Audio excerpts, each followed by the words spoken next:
Hi guys, welcome to our channel Telugu audio stories with Maitri.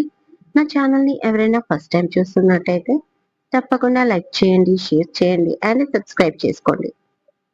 నా ఇష్టతకి part 3. ఇక late చేయకుండా స్టోరీకి వెళ్ళిపోదాం. అంత త్వరగా నా నుంచి మిమ్మల్ని వెళ్ళనిస్తానా? ఇక నా సంతోషం చూడాల్సింది ఇప్పటి నుంచే అంటూ దేవాంశ్ ఆమె ఫేస్ ని అతని చేతిలోకి తీసుకొని వసుంధరాదేవి నుదుటిపైన ముద్దు పెట్టుకున్నాడు. చాలా సంతోషం నాన్న. ఇక రండి. గృహప్రవేశం అయిపోయింది. కోడలితో పూజ గదిలో దీపం వెలిగించగానే మీరు కాసేపు విశ్రాంతి తీసుకుందురు గాని అని అంటూ ఉండగా, 1 సెకండ్. గృహప్రవేశం అయ్యింది, కానీ ఒకటి మర్చిపోయారు మీరు. కొత్తగా వచ్చిన దంపతులు ఒకరి పేర్లు ఒకరి చెప్పుకోవాలి కదా. ఆ ప్రోగ్రాం అయ్యాక ఇంకొక పెద్ద ప్రోగ్రాం ఉంది. అది కొత్త కోడలు లోపలికి రాగానే ఆడపడుచు కట్నం ఇవ్వాల్సి ఉంటుంది. కానీ ఇక్కడ ఆడపడుచులు ఎవరూ లేనందుకు మగ పురుషుని కట్నం అంటే నాకు కట్నం ఇవ్వాలి అంటాడు సుశాంత్. నేనేం కావాలిరా, నాకు కూడా కావాలి అన్నాడు అక్కడే ఉన్న బుజ్జి కూడా. ఈ బుజ్జి గురించి మనం తర్వాత తెలుసుకుందాం. ఓకే, నువ్వు కూడా బుజ్జి. మనమిద్దరం ఉన్నామిక్కడ. మా ఇద్దరికి మగ పురుషుని కట్నం కావాలి అన్నాడు సుశాంత్. దానికి యోగేందర్, శ్రీధర్, సుజిత, వసుంధరాదేవి ఇంకా బంధువులందరూ నవ్వుతారు. కట్నం అడిగితే సరిపోదు, మరి ఇద్దరికి హారతి కూడా పట్టాలి మీరు. అప్పుడు హారతి ప్లేట్లో మీకు కావలసిన గిఫ్ట్ పెడుతుంది మీ వదిన అంటుంది వసుంధరాదేవి. ఓకే, దాందేముంది, ప్లేట్ పట్టుకొని సాంగ్ పాడడమే కదా అంటాడు సుశాంత్. హా, అవును, అది ఎంతో ఈజీ మాకు. ఏరా, హిందీ సాంగ్ పాడదామా, తెలుగు సాంగ్ పాడదామా అని అడిగాడు బుజ్జి. సాంగ్ అంటే సినిమా పాటలు కాదు బాబు, హారతి పాట. లోపల చాలా బాధగా ఉన్నా పైకి మాత్రం లేని నవ్వును పులుముకుంటూ అంది షర్మిల. ఓ గాడ్, ఇప్పుడా చెప్పేది? కాస్త ముందే చెప్పొచ్చు కదా. ఆ సాంగ్ ఏదో నేర్చుకునే వాళ్ళం. ఓ షిట్ అంటూ సుశాంత్. ఏహే, తమిళ పాట పాడదాంరా. ఈ మధ్య తెలుగు కూడా తమిళ్లాగే వినిపిస్తుంది సినిమాల్లో అంటాడు బుజ్జి. ఆ మాటకు ఇంట్లో వాళ్ళు, బంధువులు, వాళ్ళ స్నేహితులు అందరూ నవ్వుతారు. నో చీటింగ్, ఇలా చేస్తే మీ వదిన హర్ట్ అవుతుంది అంటుంది సుజిత. వెంటనే దేవు ముందుకు వచ్చి, రేయ్, మీరు ఎక్స్ట్రాల్ చేయకండి అంటూ పెళ్లి కూతురు దగ్గరికి వెళ్ళి ఆమె చేతికి ఒక బాక్స్ ఇస్తాడు. ఇది మా తమ్ముళ్లకు ఇవ్వు నీ చేత్తో అంటూ. ఇక సుజిత, కొంతమంది ఆడవాళ్లు కలిసి హారతి పాట పాడుతారు దంపతులకి. అందులో జాయిన్ అవుతారు బుజ్జి అండ్ సుశాంత్ ప్లేట్ పట్టుకొని. ఇక అందరూ నవ్వుతారు. చాలా సంతోషంగా ఉంటుంది వసుంధరాదేవికి ఆ సన్నివేశం చూస్తే. ఆమె సంతోషంగా ఉండడంతో దేవ్ వాళ్ళ నానమ్మని చూస్తూ నిలబడ్డాడు పెళ్లి కూతురు పక్కన. ఇక్కడ ఇంకో విశేషం ఏంటంటే, ఇప్పుడు కూడా పెళ్లి కూతురు ఫేస్ ఎవ్వరికీ కనిపించడం లేదు. పెళ్లి మండపంలో ఉన్నట్లే మేలి ముసుగులో ఉంది పెళ్లి కూతురు.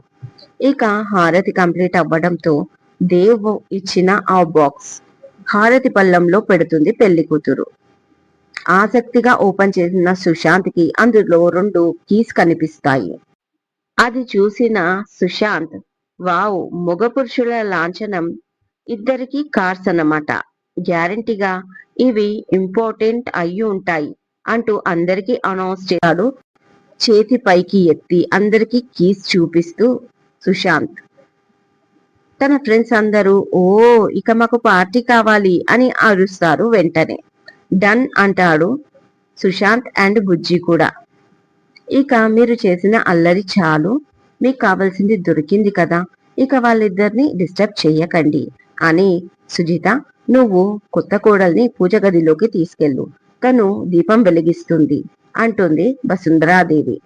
అలాగే అత్తయ్య అంటూ పెళ్లి కూతుర్ని పూజ గదిలోకి తీసుకెళ్లాక ఆమె దీపం వెలిగించాక, పెళ్లి కూతురు బాగా అలసిపోయి ఉంటుంది, తనకి రెస్ట్ కావాలి అని తన రూమ్ పక్కనే ఉన్న మరో రూమ్ కి తీసుకెళ్లామంటుంది సుజితని వసుంధరాదేవి.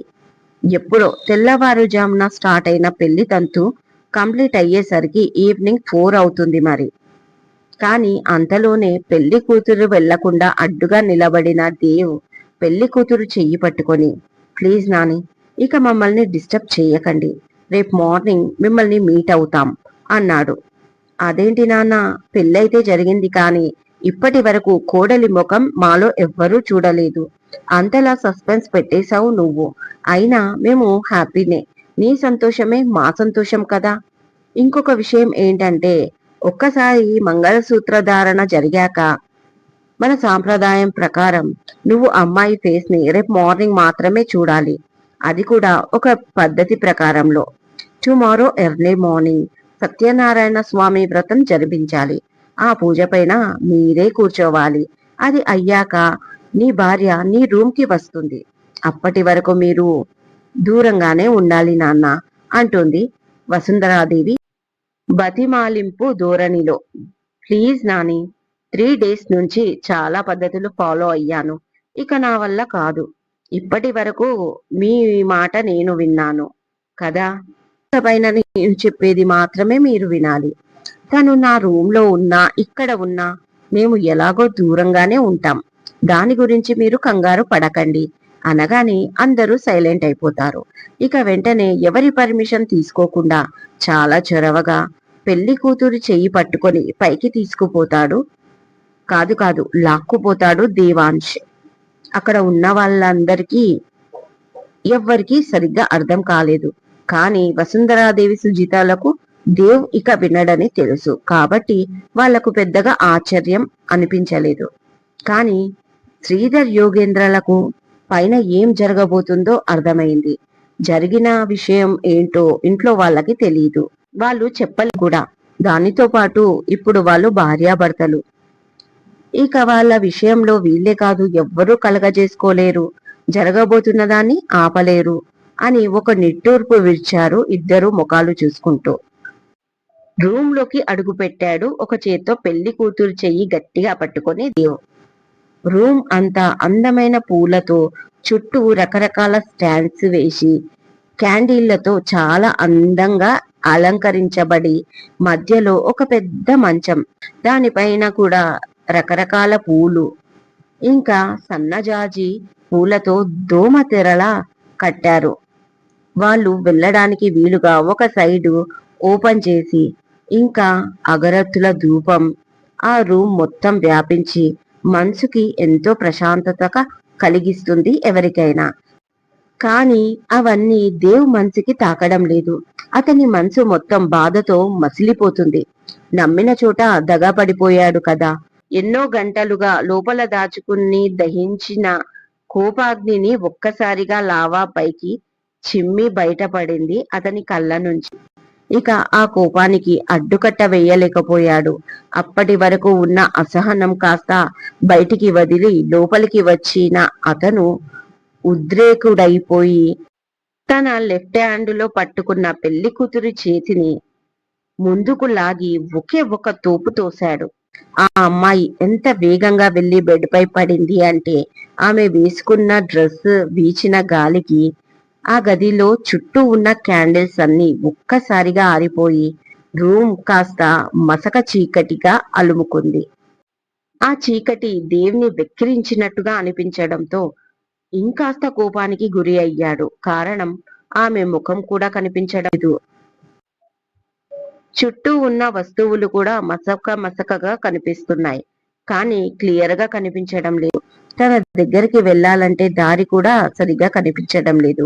ఒక్కసారిగా అతనికి వస్తున్న కోపానికి కనీసం లైట్లు వెలిగించాలన్న విషయం కూడా పక్కన పెట్టి, నీకు ఎంత ధైర్యం ఉంటే నన్నే చీటింగ్ చేస్తావు అని చాలా గట్టిగా అరిచాడు దేవ్. అతని అరుపుకి రీసౌండ్ వచ్చి ఆ అమ్మాయి చెవులు చిల్లుమన్నాయి. అతని గొంతుని బట్టి అతను ఎంత కోపంగా ఉన్నాడో అంచనా వేయగలుగుతుంది ఆమె. కానీ జరిగిన దాంట్లో తన తప్పు కూడా లేదు కదా. ఇష్టం లేకుండా పెళ్లి చేసుకొని నన్నెందుకు బలిపశువుని చేశాడు అని ఆమె మనసు ప్రశ్నిస్తుంది. కానీ నోరు తెరిచి అడగడానికి మాత్రం ధైర్యం సరిపోవడం లేదు ఆమెకి. అతని రూమ్ ఉన్నది 5th ఫ్లోర్ లో. ఆ ఫ్లోర్ మొత్తం అతనిదే. నైట్ అతను ఆ ఫ్లోర్ లకు వెళ్ళాడు అంటే మళ్ళీ ఎర్లీ మార్నింగ్ అతను జిమ్ కు వెళ్ళినప్పుడే ఆ ఫ్లోర్ లోకి మేడ్స్ అలో ఉంటుంది. క్లీన్ చేయడం, కావాల్సినవి సర్దడం అప్పుడే స్టార్ట్ అవుతుంది వాళ్ళకి. అప్పటి వరకు అతని ఫ్లోర్ లోకి ఎవరూ రారు. ఇక అతడు అరిచిన అరుపు కనీసం ఆ ఫ్లోర్ మొత్తం పాకినా కిందికి మాత్రం అసలు వెళ్ళదు. పైన ఏం జరుగుతుందో కింది వాళ్లకు తెలియదు. ఇప్పుడు ఇక అతనికి కావలసినంత స్వేచ్ఛ. ఆమె పైన అతని కోపం, ద్వేషం ఎంతైనా తీర్చుకోవచ్చు. అన్లిమిటెడ్ గా ఆమెని బాధ పెట్టొచ్చు. అందుకే కాదని వెళ్ళిపోయిన ఆమెను పగబట్టి మరి చెరబట్టాడు. వావ్, నీకు నిజంగా యాక్సెప్ట్ చెప్పాలి. ఒక మిడిల్ క్లాస్ అమ్మాయివై ఉండి నింగికి నిచ్చెన వెయ్యాలని చూశావు. పక్కా ప్లాన్ తో పాగా వేశావు కదా. నా కోటాలోకి, నా కంపెనీలోకి, నా లైఫ్ లోకి నన్ను ఎదవని చేద్దామని. నీకు కావాల్సింది డబ్బే. ఒక మాట చెప్పాల్సింది. ఎన్నో వేల అనాథాశ్రమాలకి, హోంలకి, దిక్కులేని వాళ్ళకి డబ్బుని పంచుతున్నా. అందులో నువ్వొకదానివని నీ నిలువెత్తు డబ్బు ఒక చేత్తో విసిరేవాణ్ణి. బాగా ఆడుకున్నావు నా మనసుతో అని 2 క్షణాలు ఆగి, ఇక పైన గేమ్ నేను స్టార్ట్ చేస్తాను. ఇక నేను ఆడుతాను ఆట. సో క్షణక్షణం ఈ ఇంట్లో నీకు నరకమే. బయట అందరికీ ఇదొక రాజ్ మహల్ లాగా, ఇందులో నువ్వొక రాణిలాగా పట్టుపరుపుల పైన పడుకొని లేచే మహారాణిలా కనిపించవచ్చు. కానీ ఇది నీకు ఒక పంజరం అని, ఈ పూల పాన్పు నీకు ముళ్ళ కంచె అని, నా ఇంట్లో నువ్వు పని మనిషి కంటే హీనం. ఇక నువ్వు వేసే ప్రతి అడుగు నీ కాళ్ళకి, నీ శరీరానికి, నీ మనసుకి గాయాలే అన్నాడు చాలా క్రూరంగా దేవాంశ్. అతని మాటలకి ఏం సమాధానం చెప్పాలో ఆమెకి అర్థం కాలేదు. జరిగిన దాంట్లో తన తప్పు లేదు అని అరవాలని ఉంది. కానీ అతని గొంతు వింటేనే భయంతో ఆమె గొంతు తడి ఆరిపోతుంది. గుండెలో స్టార్ట్ అయిన భయం వల్లంతా చుట్టుకుంది. అతను చాలా శక్తివంతుడు అని తెలుసు. కానీ అతన్ని ఎలా ఎదుర్కోవాలో తెలియట్లేదు. జరిగిన దాంట్లో తన తప్పు కనిపిస్తుంది అతనికి. అతన్ని ఎదిరించి మాట్లాడి జరిగిన దాంట్లో నా తప్పేమీ లేదు అని చెప్పే ధైర్యం ఆమెకి లేదు. మొత్తానికి తన జీవితాన్ని అంధకారం చేస్తూ అతడు కట్టిన మెడలోని తాళి ఆమెని చాలాసేపటి నుంచి వెక్కిరిస్తుంది. అక్కడే తన సగం సహనం, ధైర్యం చచ్చిపోతున్నాయి. కొన్ని గంటల్లో తన జీవితం ఇలా మారిపోతుందని అస్సలు అనుకోలేదు ఆమె. తను చేసింది ఒకే ఒక తప్పు, ఆ కంపెనీలో జాయిన్ అవ్వడం. అప్పటికే తన ఫ్రెండ్స్ అందరూ హెచ్చరిస్తూనే ఉన్నారు. కానీ తన క్వాలిఫికేషన్ కి తగ్గ జాబ్ చేయాలని తన డ్రీమ్. తన జీవితంలో ముందుకు వెళ్ళాలనుకుంది. అందుకే వాళ్ళ మాటలు పెద్దగా పట్టించుకోలేదు. అదే తను చేసిన తప్ప అని తను ఆలోచిస్తుండగా రోజంతా ప్రయాణం, పెళ్లిలో అలసట, ఇప్పుడు అతని మాటలు ఆమె బ్రెయిన్ ని కాసేపు ఫ్రీజ్ చేసేశాయి. అంతే, ఒక్కసారిగా కళ్ళు తిరిగి అలాగే ఆ పూల పాన్పుపై పడిపోయింది ఆమె. ఆ సౌండ్ కి అతను మెల్లిగా లైట్స్ ఆన్ చేశాడు. అప్పటికే ఆమె బెడ్ పై ఒక పక్కన పడిపోయి కనిపించింది. ఇంత చిన్న విషయానికే కళ్ళు తిరిగి పడిపోతే ఎలా మై డియర్? రేపటి నుంచి ఉంటుంది నీకు టార్చర్ అంటే ఏంటో నేను చూపిస్తా. ఇప్పుడు రెస్ట్ తీసుకో అని మనసులో అనుకుంటూ ఎప్పటిలాగే లైట్లు ఆర్పి ఆ రూమ్ నే కాదు ఆమె జీవితాన్ని కూడా చీకటిమయం చేస్తూ బయటికి వెళ్ళిపోయాడు కోపంగా దేవ్. కొన్ని గంటల తర్వాత ఎప్పుడో తెల్లవారుజామున మెలకువ వచ్చింది ఆమెకి. ఇక జరిగింది గుర్తుకు చేసుకోసాగింది ఆమె. పెళ్లికి కొన్ని గంటల ముందు నిజామాబాద్ లోని ఒక గ్రామం. చాలా సేపటి నుంచి రేపు వెళ్లే కంపెనీకి ఇంటర్వ్యూకి ప్రిపేర్ అవుతున్న తనకి కాల్ వస్తుంది. ఈ టైంలో ఎవరు అనుకుంటూనే లిఫ్ట్ చేసి హలో అంటుంది ఆమె. అటువైపు నుంచి I need to talk to Ishikanjali అని వినిపించింది అటువైపు నుంచి. ఎస్ అంది ఆమె. ఇదండి ఇవాళటి ఎపిసోడ్. ఈ ఎపిసోడ్ మీకు నచ్చినట్టు అయితే నాకు కామెంట్ లో చెప్పండి. అలాగే లైక్ చేయండి, షేర్ చేయండి, హైప్ ఇవ్వండి, సబ్స్క్రైబ్ చేసుకోండి నా ఛానల్ని. మరొక మంచి ఎపిసోడ్తో మీ ముందు ఉంటాను. మైత్రి.